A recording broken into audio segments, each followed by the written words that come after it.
Hi, I'm Daniel Tabb. I'm a sculptor.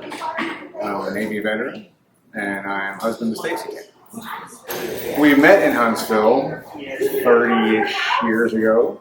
Got married, had 2 kids. Then we wound up going to Florida for my work.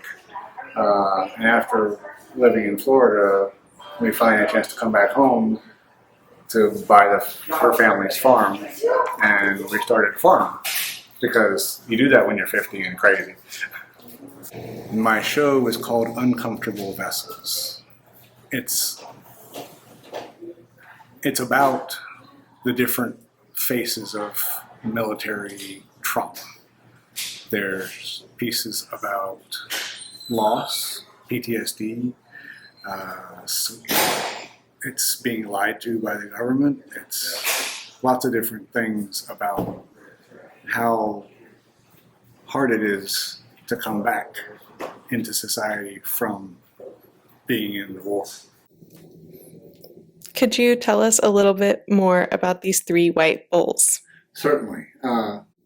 They're kind of a series within the series called Diagnosed and Becoming and Fragile Ghost. The alabaster naturally occurs, has different colors, brown spots. And I'm using that to show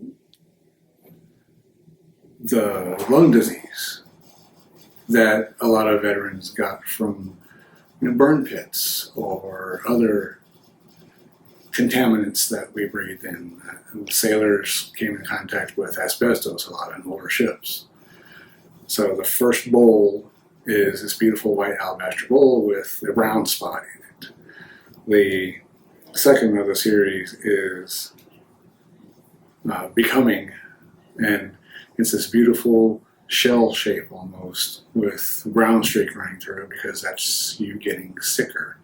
And then the last piece is Fragile Ghost, and it is a very, very thin, and it was hard to get this in without smashing it, alabaster piece, which is you when you're just so old, fragile, and crippled from the poison that you breathe in every day that you're either almost dead or are dead.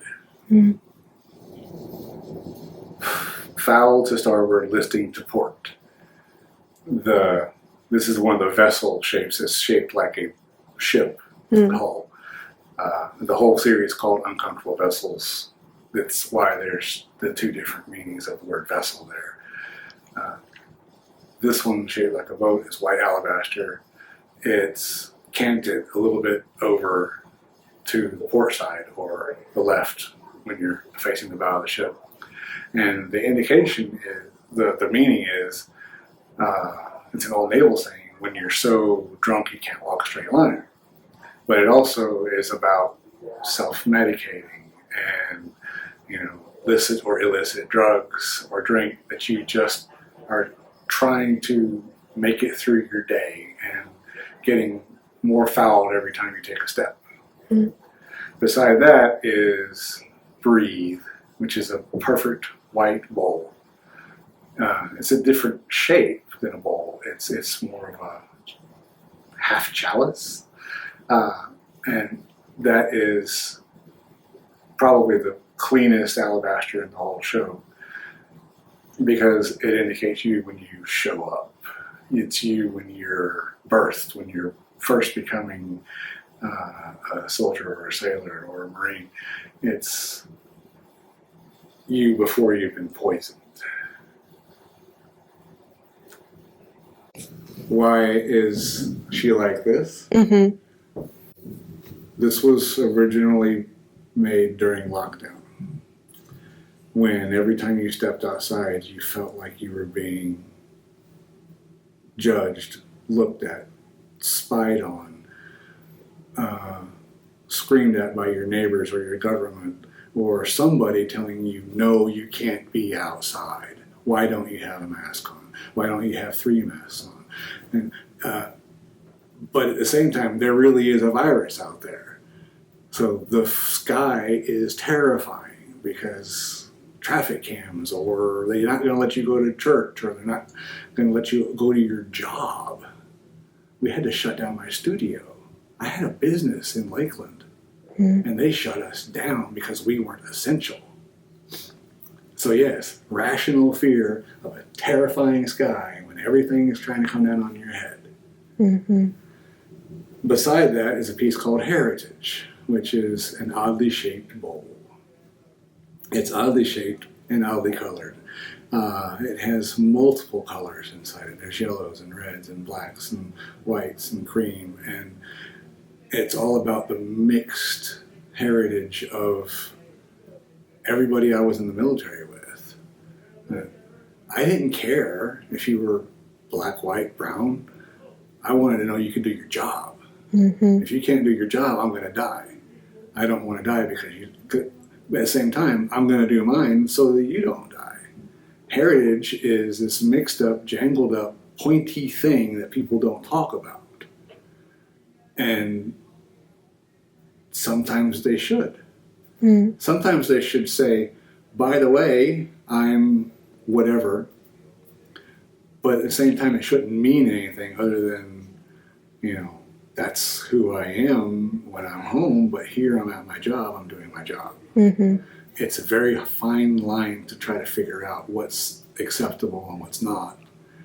And so this piece is a red alabaster.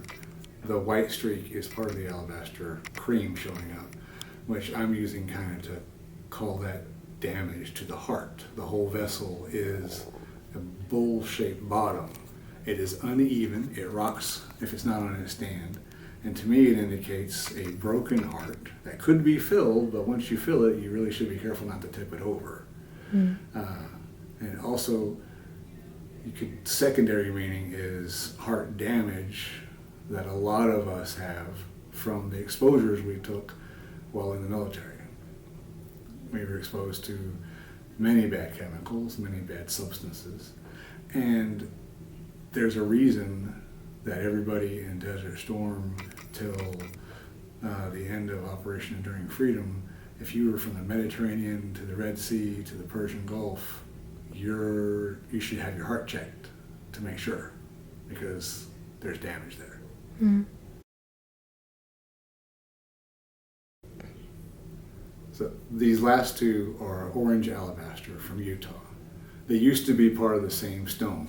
They cracked when I was starting to work with it, and I took them apart and had a different idea. The first one is Longinus, which is named for the spear that's pierced the side of Christ on the cross. He was ordered to do it. He was a soldier ordered to do it. Following orders is not necessarily the best thing in the world you can do. On the other side of the walkway is Axis. And this is probably the most hopeful piece in my collection. Axis is that junction between trying to break free of your broken vessel. It's our whole bodies, everybody's body, is a vessel that carries around your brain, your soul, your light, whatever you want to call it. And that's trying to break free of gravity, break free of the surly bonds of earth, they said.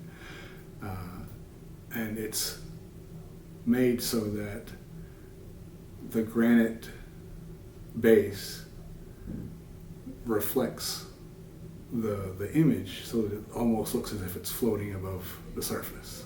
Mm. Because that's really what everyone's soul wants to do, is float above the surface.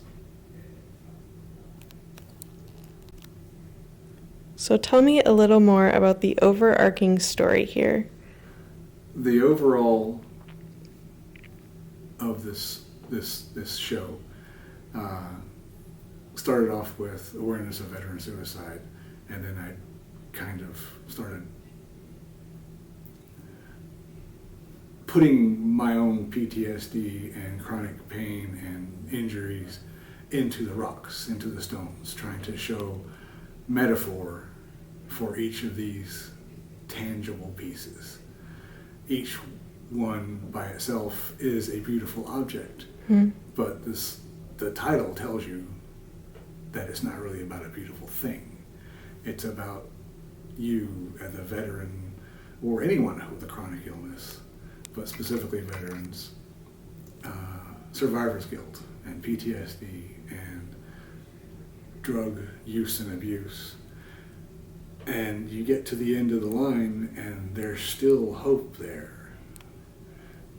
There's still being that 23rd guy out of 22 who kills themselves, and you being the one who says, no, I'm not going to do that.